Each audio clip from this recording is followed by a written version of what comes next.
What's up, guys? It's late and I'm tired, but I just had something really cool happen to me that I wanted to share. And it was that I just came face to face with one of my own fears about running a business that that I didn't even know I had. I was sitting up here in the office and just sort of brainstorming ideas to really make people aware of what it is that I'm doing. And I got an idea that I realized would really work, that high chances of going viral. And as I thought about it, I started to feel really good because I was thinking, well, what I'm doing has meaning. The things that I'm talking about are important, and I want to reach as many people as possible with the message.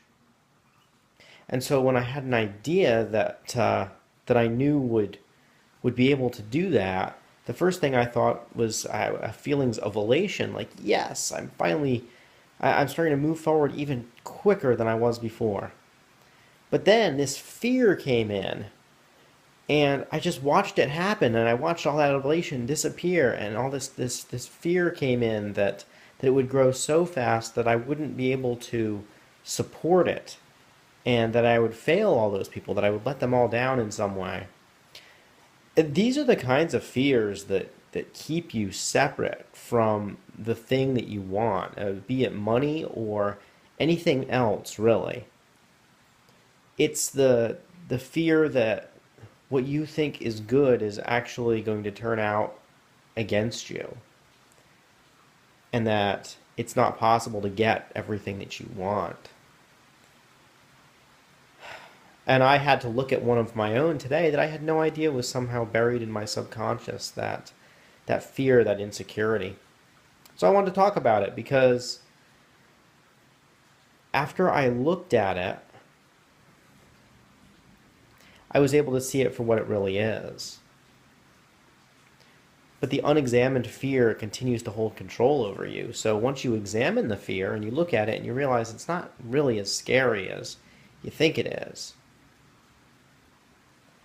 that's when you can actually move forward. That's when you stop subconsciously blocking yourself from getting the thing that you desire. When I was a really young kid, I remember I was in the backyard with my mother, and she was pulling these big tall weeds, and these weeds were much taller than me. I was just a small child. But I was scared of these things, these plants, because they had a hollow stem like bamboo, but you could crush it. So it was like I thought it was weak and disgusting in some way, and really like these plants scared the crap out of me, so I just didn't want to go anywhere near them. And this is totally rational for a 4 year old, a 5 year old, however old I was, to just not want to go near these plants. They were big and kind of intimidating, and yeah. Well, anyway, I didn't want to help my mom in the backyard because she was pulling out these weeds. We used to call them just the weeds.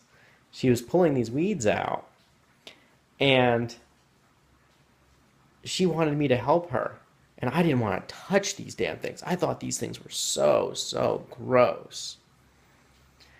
And so my mother, seeing that I was afraid of this, did a maternal thing to get me over my fear by dumping me in just a huge pile of these weeds. And I'm telling you, that fear, that totally irrational fear, because every time I saw the weeds, I would get this fear of falling, like vertigo. I mean, it scared the shit out of me. And yeah, so every time I saw these weeds, I would like steer clear of them. It's just a weed, it's just a plant. This fear persisted in me for like 20 something years. I was controlled by this. Until one day I just went back to Pennsylvania, where I used to live, and I saw these damned weeds, and I was like, I am a 32-year-old man. I should not be afraid of a plant.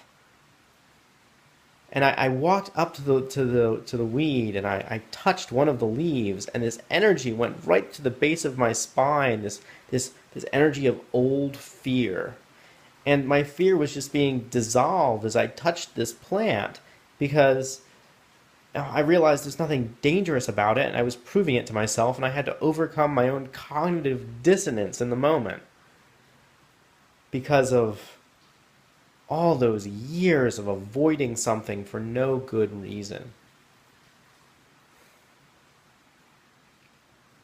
It is the same way with anything you want to achieve in life. If you haven't achieved something yet and you can kind of see that you are subconsciously destroying your own chances at making it successful,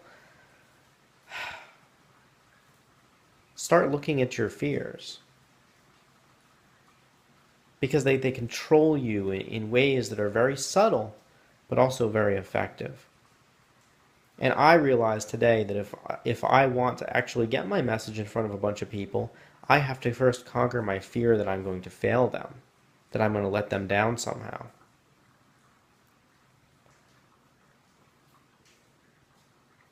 It's it's pretty intense. It's really intense to be going through this.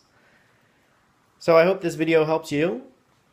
I felt inspired to make it. So have a good night, guys.